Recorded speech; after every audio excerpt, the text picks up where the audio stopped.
Outputting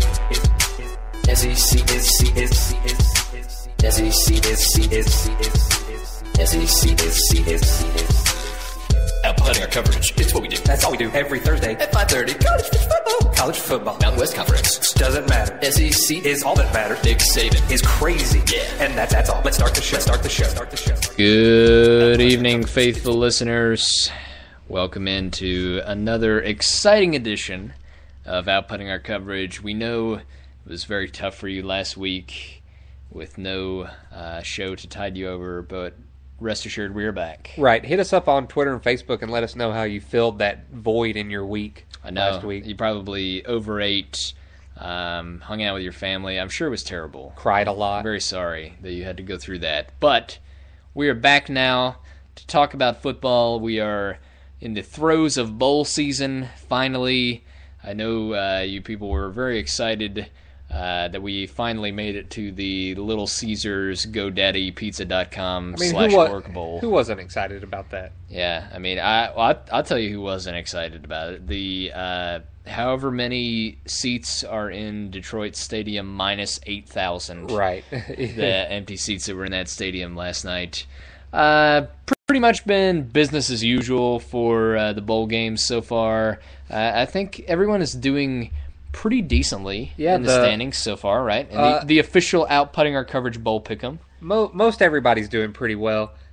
John Mack is 2-7. That hurts a little bit. Yep. But outside of that, the worst ranking is you, Andy, at 5-4. What is going on this year? I don't know. It's just not my year. I'm not doing much better. I'm at 6-3, tied with about 5 people.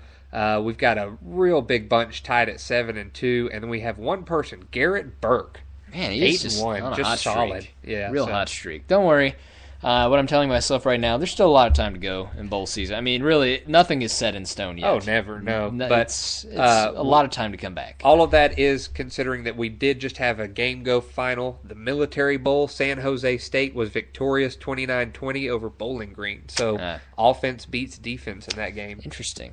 All right, we got a threesome of bowls tonight, I guess. The famous Belk Bowl, of course, in Charlotte. Cincinnati and Duke probably kicking off momentarily, I would assume, in that one. Minutes. And then actually probably one of the first games you really want to watch tonight, the Holiday Bowl. Right.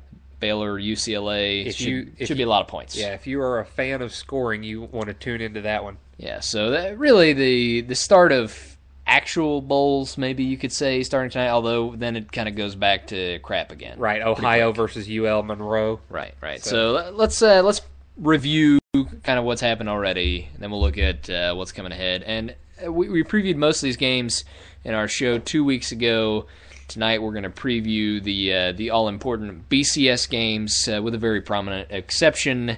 We're going to wait and do our preview of the national championship game down in Miami. That'll be next week. Yeah, and if you still want to see a detailed review of the games that have been played or the games coming up, you can still go to the blog that we posted on outputtingourcoverage.wordpress.com and take a look at that.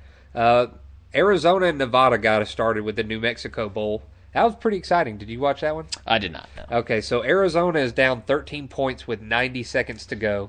Come back, score 14 points, and beat Nevada 49-48. Rich Rod getting it done his first year. Full disclosure for me, I have watched about 15 minutes of bowl games so far. That would be the SMU Fresno State shocker. Oh, yeah. That's all I've seen. That was far. terrible. So, well, you were across the pond, so we can forgive you. I was for out that. of the country. The football that they have over there, very different from what we're used to here. You're not allowed to use your hands. The rivalries aren't as intense. People are not poisoning trees over there. It's really just not the same. Yeah, you can tie, which is weird. Yeah, so it's good to be back. Good to be back where things are right. Where football matters. In the That's world. right. Yes. Utah State pretty convincingly 41-15 over Toledo in the Potato Bowl, which got their coach the Wisconsin job. Yeah, that is true. After that. Interesting point about that. Utah State's coach, whose name escapes me right now, took the rather unusual step of personally contacting every one of his players at Utah State once he accepted the Wisconsin job. In stark contrast to a guy like Bobby Petrino, who when he left the Atlanta Falcons, left like a Post-it note on everybody's locker or right, something. or did it over Twitter, I think. Yeah, but what do you think about that? Is that overkill, or is that what should be done? Well, I think Gary Anderson's decision about that was he had told his players about 2 weeks beforehand that he was staying. Right. He did not anticipate getting the Wisconsin offer, I don't think. So I think he felt personally responsible for maybe some of the commits that came on, some of the juniors and sophomores who probably could have transferred, staying.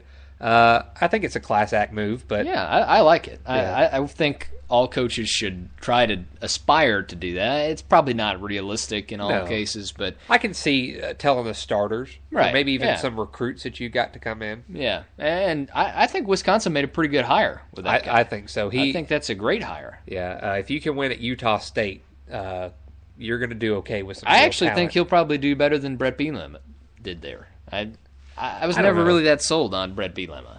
3 straight Rose Bowl appearances. I mean, that's pretty Yeah, good. Do you but think, the- where's Wisconsin's cap? The Big Ten is pretty weak, though. I think Gary Anderson's a guy that could go into Wisconsin and make them up there within the elite national teams, not just a good Big Ten team. I mean, Right, there's well, a big difference between that right now. There is, but Big Ten is kind of coming on. You've got Urban Meyer at Ohio State. They Yeah. did some big things in their first year. Penn State does not look like they were affected that much by a lot of the penalties. Granted, they have some recruitment issues they've got to deal with in the next couple of years. Well, I think the thing with Wisconsin is that they had a little bit easier path the past couple of years with Ohio State's sanctions and being down a little bit.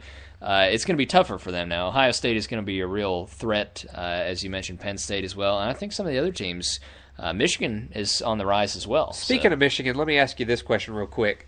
Denard Robinson leaves this year. Right. Do they get better or worse? Better. I think so too. I think they've been having to play with Denard Robinson just because he's that high profile guy. I think they get better when he leaves. He's not a fit for the Brady Hoke offense. No, not at all. And especially Al Borges, the offensive coordinator there, formerly at Auburn. He's a West Coast offense kind of guy. Right. That's not the kind of offense you want to put Denard Robinson in. So I think absolutely they get better. Right.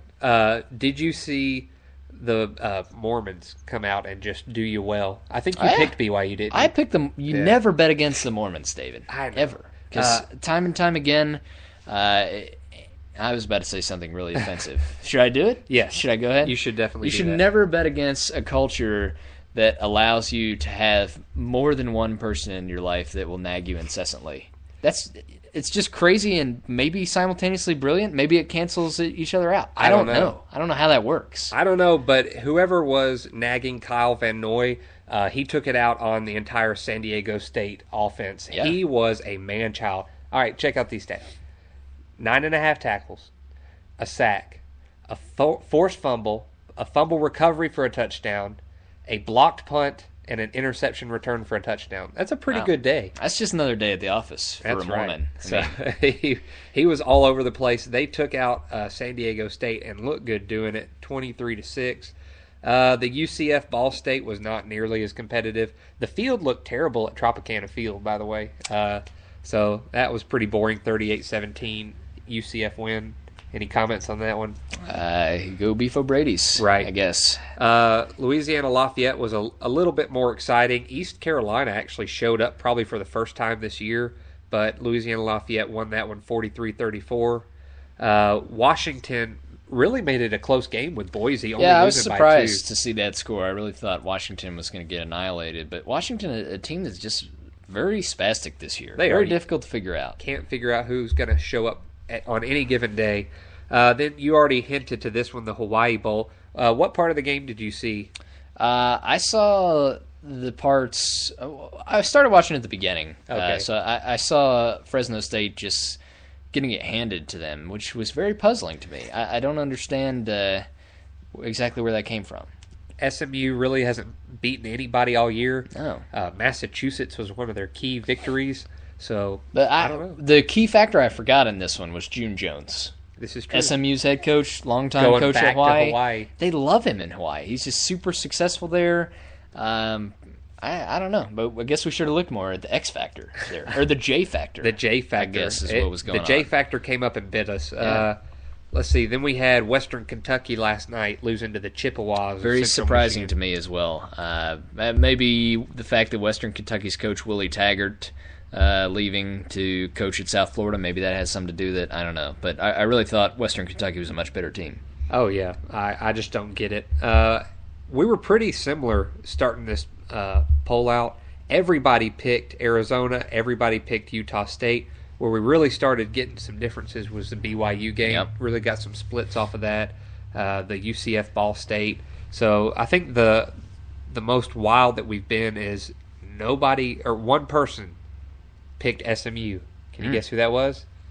I'm going to go with Garrett Burke. Garrett since Burke he's in first place. has a crystal ball. He also picked Central Michigan. So keep it up, Garrett. Don't choke. He's riding that Pony Express right now. That's pretty much what's happening. So, all right, we're going to take a quick break here on Outputting Our Coverage, give you a quick look at some of the other games ahead, and also previewing those BCS Bowl matchups here on the other side of Outputting Our Coverage.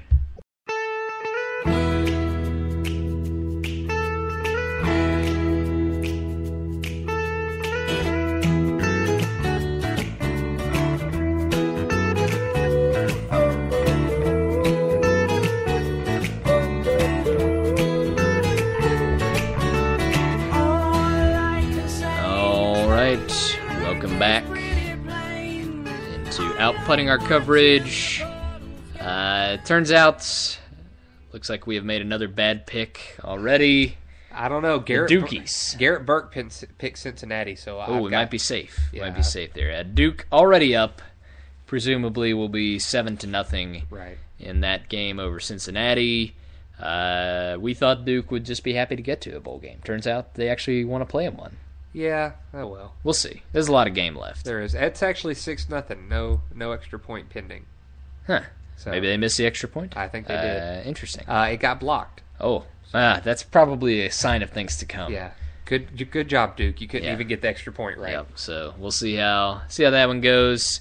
Let's see. Any other notable games coming up over the next week or so that people should be on the lookout for? I mean, I know people are really interested in watching Louisiana Tech Monroe play. Well, yeah. Whoever such and such. But there's got to be some good ones. Well, I think tonight we touched on it. UCLA Baylor. That's going to be really interesting with all the points.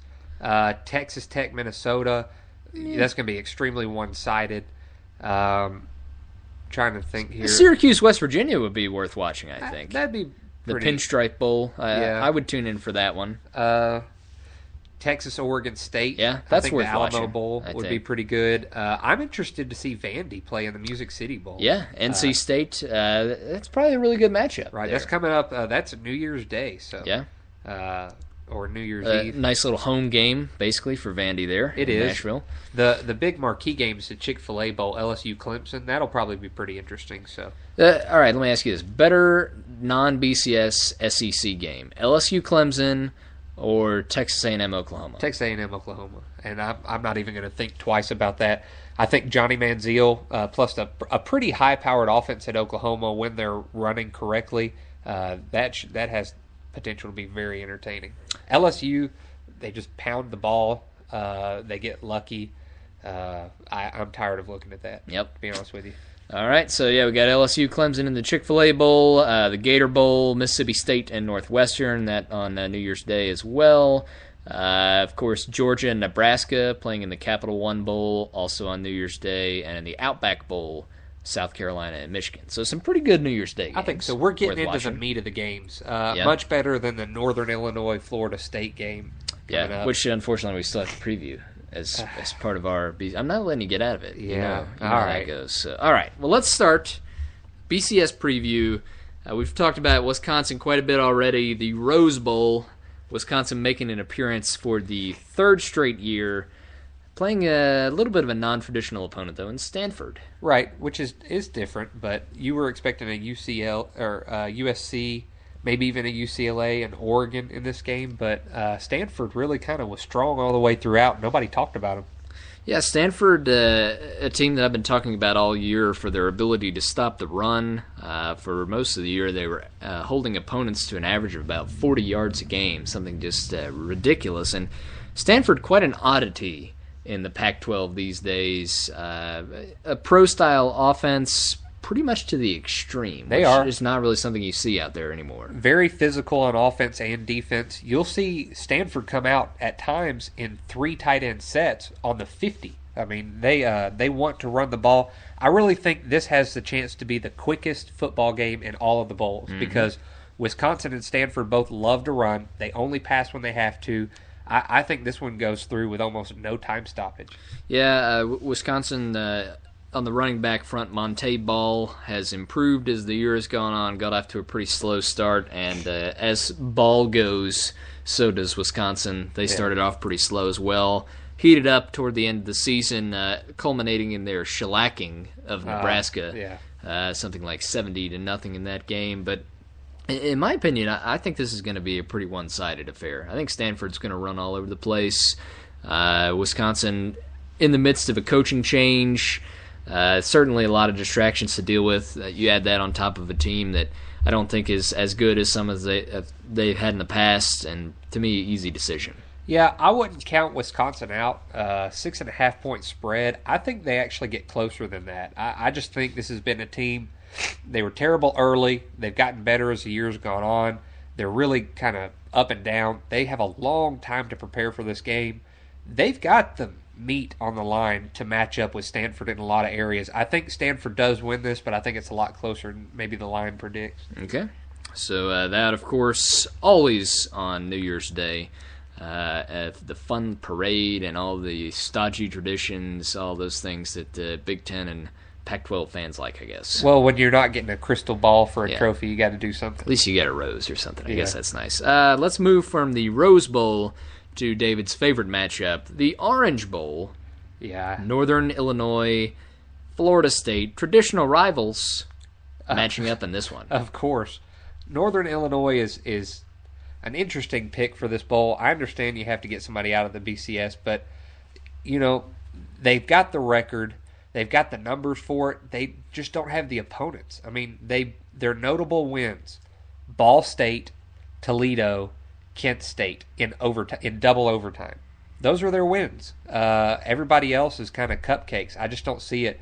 They've got a quarterback in Lynch. He is their offense. That's it. He's kind of put up Johnny Manziel numbers. He's thrown for 2,900 yards and 24 touchdowns while he's rushed for 1,700 yards. So and 19 touchdowns. He's their offense. As long as he can stay upright and healthy, they've got a chance. But with that quick, athletic Florida State defense, I'm not really seeing it.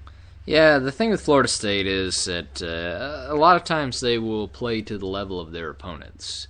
That's just what a lot of ACC teams do. Right. And we saw Florida State lose a game they definitely should not have won, or definitely should not have lost to NC State this year. Pretty much good for one of those, maybe 2 of those per year. Right. I really think Northern Illinois is probably going to keep this one close. I think Florida State may win by 10 points or so. But as you mentioned, Florida State just has too much of a superior talent level. I mean, they do. And experience to go along with it. Guys like E.J. Manuel. Right. The recruits on the defensive side of the ball that Jimbo Fisher has assembled there. If he can get him to stay on the field. Yes, yeah. There's just too much speed, too much talent. Even for a probably mostly disinterested Florida State team, they're still going to win this one. I tell you what, I think Florida State scores at least 14 points on defense. I really do. I think they're going to be after it. Northern Illinois has never seen a defense like this, probably ever. Yeah, so I could see that. I think Florida State really wins, and they win with defense. Yeah, I think without a doubt, probably the lowest ratings that will be seen for a BCS Bowl this year. Yes. All right, so that one on New Year's Day as well. Moving to January 2nd, the Sugar Bowl, Louisville and Florida. Former Florida assistant Charlie Strong, now Louisville head coach. Could have said matching up against his former mentor, but his former mentor decided to retire twice and move to Ohio State. So right. You kind of lose that angle a little bit, but still, I guess, a little bit of intrigue maybe on this one. Yeah, Teddy Bridgewater, really outstanding. Thrown for 3,500 yards, 25 TDs this year. The problem is that they've lost their biggest running back threat when they were playing Syracuse, and they have not looked good since then. Without the rushing threat, just throwing it on Bridgewater's shoulders. They don't have enough of an offensive threat to win games.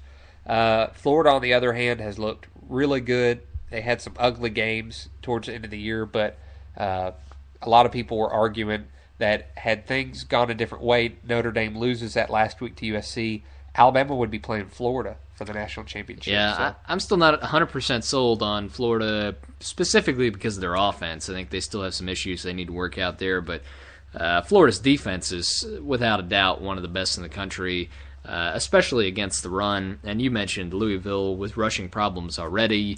It's just not a good matchup for them. I don't think so. Bridgewater's going to have to throw. He's going to have to throw early, and throwing into the teeth of that Gator secondary is just nightmarish for any quarterback. Yeah. So. I think Florida's going to be excited to be in this game as well. Yeah, They've kind of been out of it for the past couple of years. Could see winning a BCS Bowl like this as a springboard back into national title contention for next year. Definitely. They're young. They got a lot of motivation in this game. Just not a good scenario for Louisville. I think Florida probably wins this one big. I think so. Yeah, I've got Florida. All right, so have to watch out for the Sugar Bowl there. Let's move on to the Fiesta Bowl. The next day, January 3rd, Oregon and Kansas State, arguably maybe the best BCS game matchup, other than the title game, of course. But it probably makes more sense than any other BCS matchup. A lot of people thought this would be your national championship game just 4 weeks ago. Oregon, really high-powered offense. We know who they are. Really struggled at the end of the year. I mean, of course they had the big loss, but even outside of that, just struggled to put up points. Only putting up 20 and 30 points in an offense where you're supposed to score 48 every time. Kansas State fell hard when they got beat by Baylor. It really hurt Colin Klein's bid for the Heisman. This one's tough to call. I don't know. What do you see? Yeah, if you look at Oregon, they've struggled against teams with very stout run defense, particularly against Stanford. Kansas State, probably not the same caliber defense as Stanford, but still better than a lot of the defenses Oregon's faced this year. On the other side, Oregon has a lot of balance on their offense. That's difficult to stop. I think people think of Oregon as a fast-running spread offense with just lots of speed and passing, but they can really run the ball on you, utilize that speed against you, and running at the pace that they do, it causes a lot of problems for other teams. And then when you add in the offensive balance, it's almost a nightmare to try to stop that offense.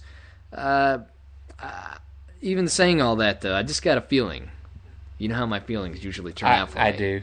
But my feeling is telling me Kansas State. And I think that's where I'm going here, guys. Okay. Well, I'm going to go very totally in the opposite direction. I think Oregon is fast enough on defense to stop a Colin Klein option out to the outside. I think he's going to get his. He'll probably get his 2 or 3 touchdowns, but I do not think Kansas State can lift a finger against the Oregon offense. I think they score at will, and this one might even get ugly pretty quick. So I'm going to take the Ducks of Oregon. Yeah, I'm probably going to regret it, but I don't know. I just got a feeling maybe Kansas State finds a way to stop Oregon's rushing attack.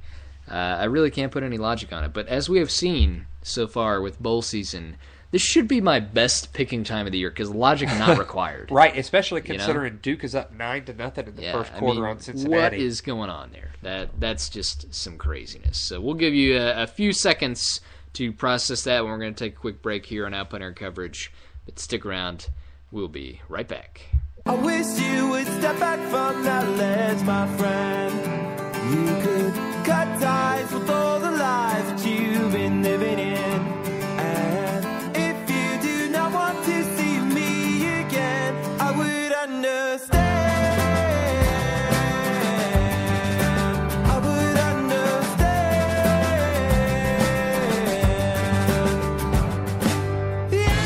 All right, we are back here on Output Air Coverage.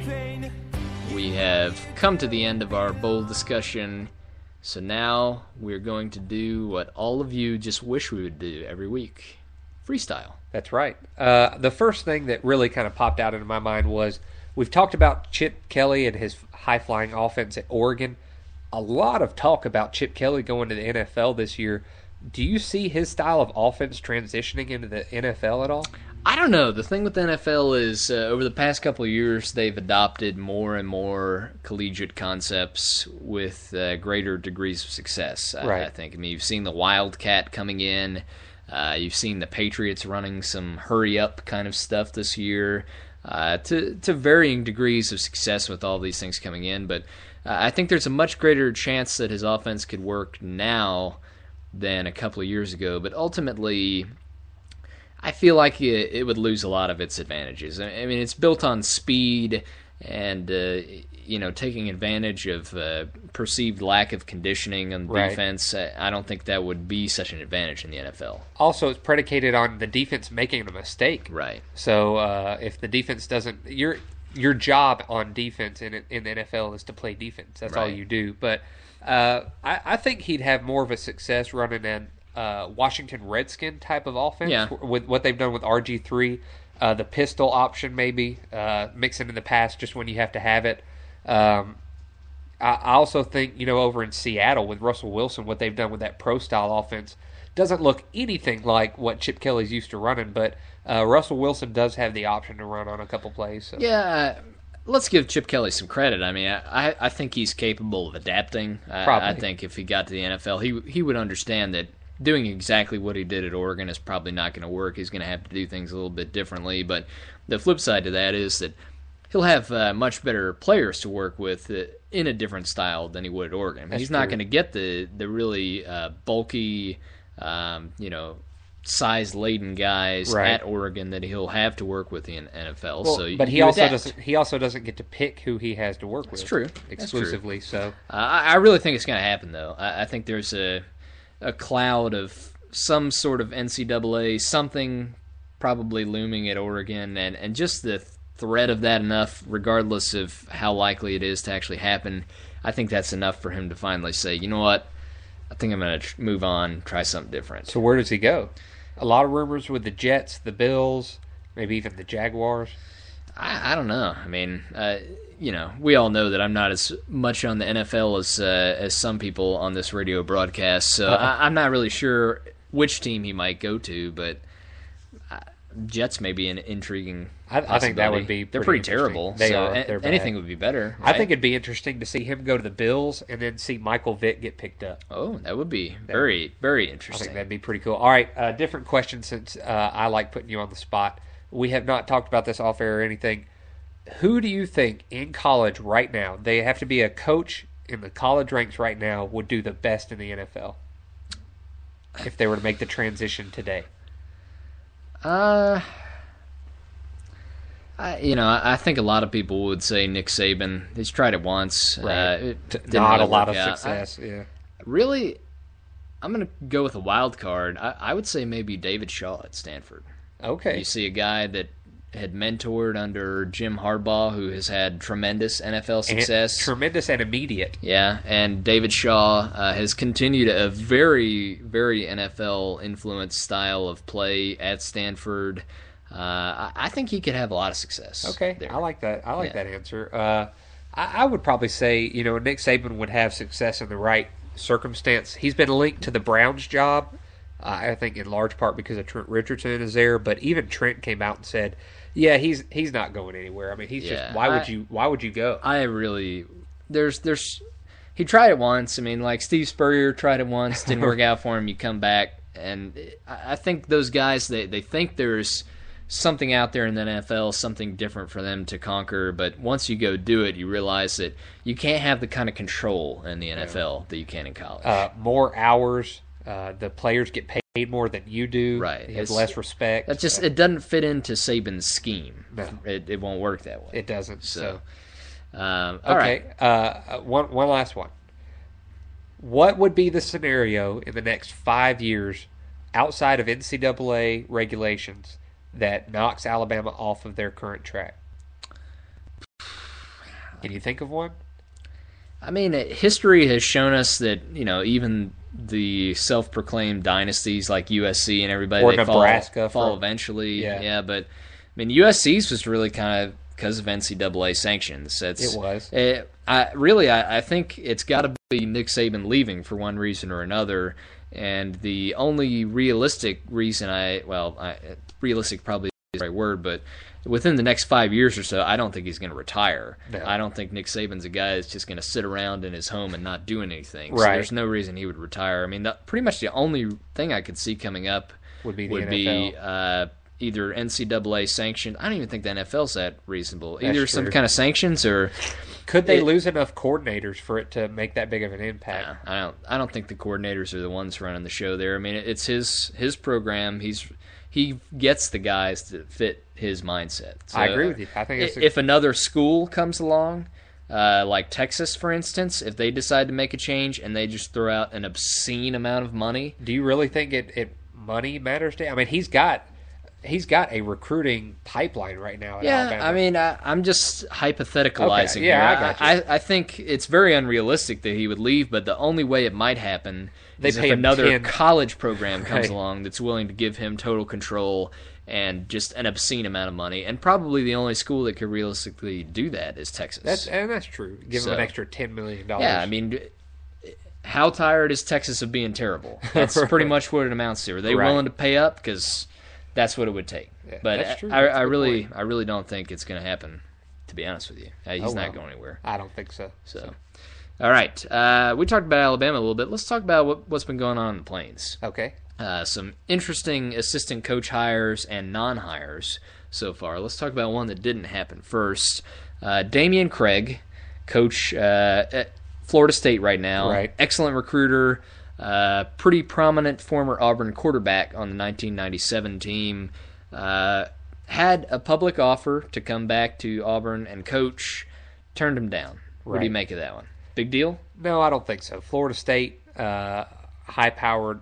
I mean, if he was at Kent State and didn't come, I would understand that. Florida State, not that big a deal. I think Auburn has made some really great hires with assistants. I don't think they'll miss him that much. Yeah, I think it was disappointing to a lot of folks. Damian Craig, a guy that a lot of people remembered, and I think that may be a part of it. You kind of remember past glory. He's certainly a good recruiter, but I think he has a lot of ties to Jimbo Fisher, who was his position coach at Auburn. So you can see that going. I think the most interesting hire so far for Auburn has been Rodney Garner.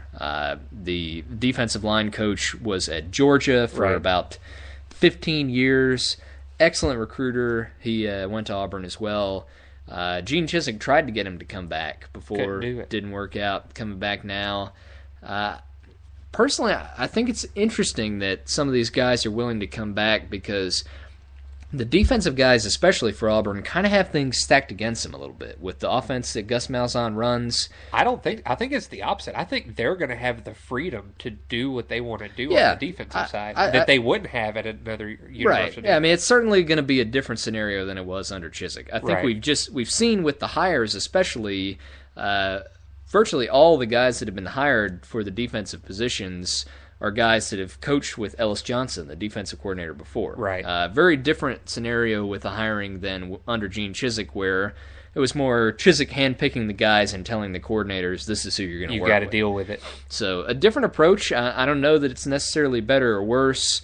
I don't know. Now, I heard rumors of y'all stealing a defensive back coach from Mississippi State. We did. So I think that's the best hire so far. Yeah, Melvin Smith signed on Christmas Day, I believe, to come over. So Merry Christmas, Auburn. Yeah, he coached Jonathan Banks this past year. Has coached a couple of pretty excellent cornerbacks. NFL recruits. Will probably teach the cornerbacks how to look back for the ball. We can only hope. Important. Maybe get some interceptions. I think that's worse. That's the best news Auburn's gotten all year. I think is that one hire. I think he's really going to have some success with that secondary. Yeah. So Auburn filled out on the defensive side now with Charlie Harbison coming from Clemson. He'll be coaching safeties. Melvin Smith from Mississippi State coaching cornerbacks. Ellis Johnson will be coaching linebackers, also the defensive coordinator, and then Rodney Garner coaching defensive line. So a pretty solid staff, I would say. I think that's what Malzahn needed to do. Still waiting for word on wide receivers, running backs coach. tight ends, special teams, a lot to go. Yeah, on it'll get filled out. But I wouldn't be so worried about the offensive stuff though, because we know the offense is Gus Malzahn's. He's going to do what he wants to do, and that's just kind of the way it's going to go. Right, but he got his coordinator that he's been with at Arkansas State. Yeah, Rhett Lashley. He's used to that. He'll be coming along. Pretty young guy. He's only about 29 years old, I think. Pretty young for an SEC coordinator. But of course, we saw Texas A&M this year. Cliff Kingsbury.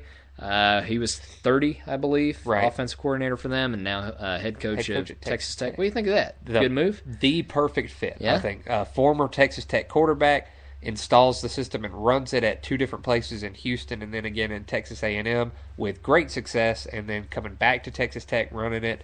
I don't think you can have a better fit. Yeah, I think they're going to get back to what they used to be. Not necessarily at Mad Pirate level, but they'll be closer to what they remember. I think so. Let's put it that way. So, all right, we're going to take another quick break. This is fun, just rambling around. Yeah, I like it. We're going to do some more rambling on the other side. You never know what we might say. It could be offensive. It could get us in trouble with the FCC. You better stick around and find out. Oh, yeah. That's all I can say. So we'll be back here on the other side of Outputting Our Coverage.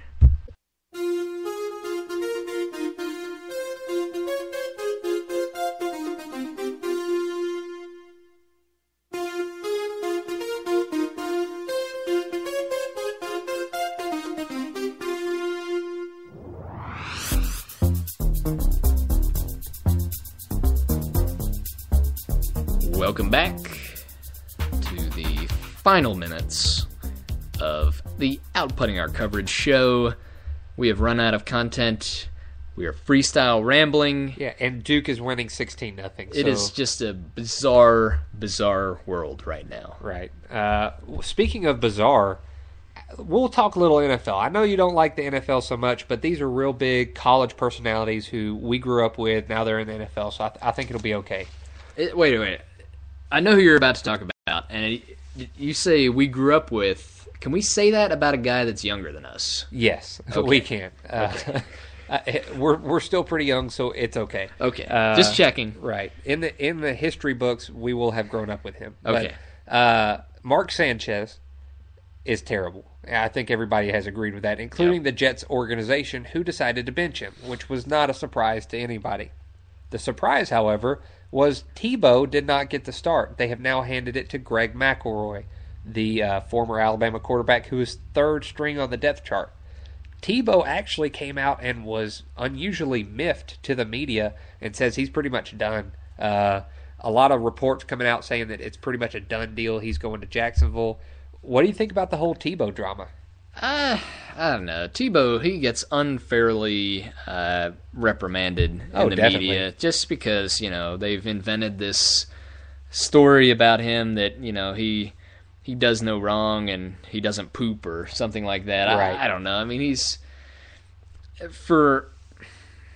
I don't know. I don't understand why he went to the Jets in the first place. He should have gone to Jacksonville to begin with. He should have. The hometown team. It was never going to work with Rex Ryan's style of offense. What were they thinking? At the time, it was actually Tebow's decision. He was presented the Jaguars, who had just entered the ring, and then the Jets. He went to the Jets for a couple reasons. One, the Jaguars were pretty much sold out on then first-round draft pick, the guy from Missouri. Oh, Blaine Gabbert. Who has been terrible. They don't like him anymore. But they were pretty sold out on him. The Jets had Sanchez, who had been struggling, and it all looked like this was going to happen. Right. Also, Tony Sperano came in from Miami, who was one of the first to institute the Wildcat in the NFL.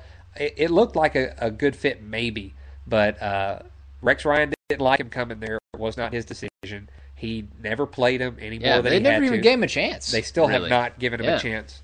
So, I don't know. It's an unfortunate situation for Tebow, but I hope the stories are true. I hope he goes to Jacksonville. Yeah. They'll sell out of their season tickets within the first 10 minutes. I really like Tim Tebow. As a point of disclosure, I think he really takes a bad rap, but he is a guy that's out there trying to do things the right way, which is pretty rare these days. He does have some talent. I don't think he has the talent to be a preeminent NFL quarterback, but he can give Jacksonville something that they're not going to find anywhere else, and that's, like you said, fan interest. Oh yeah, definitely. So why not? Why not try that? He went 8-7.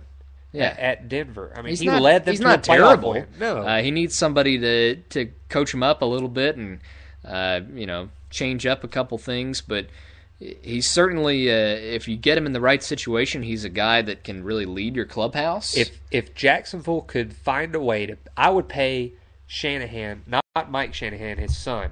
I would pay him as much money as he wanted to come to Jacksonville and install that offense in Jacksonville, because what he's done for RG3 is outstanding. Yeah. I don't know. It's unfortunate for Tebow. Obviously, his NFL career has not gone the way he had hoped, I guess. But I think we all kind of knew that he wasn't going to be a preeminent NFL quarterback. Okay, a quick one on the spot again. We've got a couple minutes. Who is the best player? I don't care if he's an underclassman ready to go to the draft this year or not. Who is the best player you've seen in college right now who's going to have the best NFL career? Ooh, see, a lot of people are going to say Johnny Manziel. That's a fail, because he's not going to have a great NFL You want me to answer while you got a little time to think? Sure, go ahead. Javion Clowney. Yeah, I think he is going to have. That guy's a beast. I think he's going to have a monster NFL career. He is definitely a beast. I would also go with one of his teammates, the guy we're not allowed to talk about. Right. Okay. I think he'll have a pretty good NFL career But if he can stay healthy. He that's the problem. Jumped to the NFL. Yeah, he's not coming back for college. Yeah, I think he'll be able to have a decent career. He's kind of like a Ronnie Brown kind of guy, where if he can stay healthy, maybe he can have some success, but he's been hurt a lot. That's a concern. Okay, if you were a GM of a team, what's the lowest round you would take? When would you take the player not to ever be mentioned? Second round. Second round? I think. Even with all the injuries? Yeah, I think he has a lot of upside. I'd take him second round. He does. I would wait till the fourth. I really don't think anybody takes him before the fourth. Yeah, we'll see. That's an interesting question, though. I'm trying to think who else I would put up there on that pedestal. Okay, I think Bridgewater at Louisville is going to be another one of these Russell Wilsons who gets put in the right position and probably does well.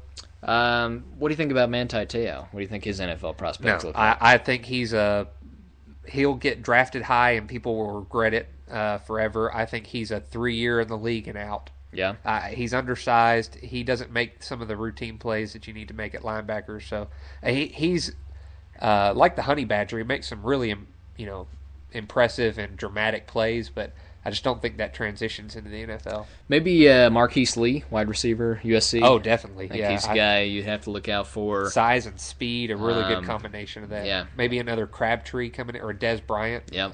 So there's some guys out there. I really don't feel like the draft class this year is all that spectacular. It's not. Definitely not at the quarterback position. Yeah. So it's a little bit lighter than previous years. Cincinnati has scored. It is 16-3. With that, we're going to get off the air as quickly as possible so Cincinnati can come back and we can pick up a win. We appreciate you listening. And next week, our preview of the BCS championship game, Alabama-Notre Dame. We're going to break down every aspect of that one. You will definitely want to tune in for that. Yeah. But until then... Right before we leave, farewell Hideki Matsui, who just decided to retire. Yes, if you don't know who that is, go to ESPN if you don't watch baseball. Right. And we'll be back next week on Outputting our coverage.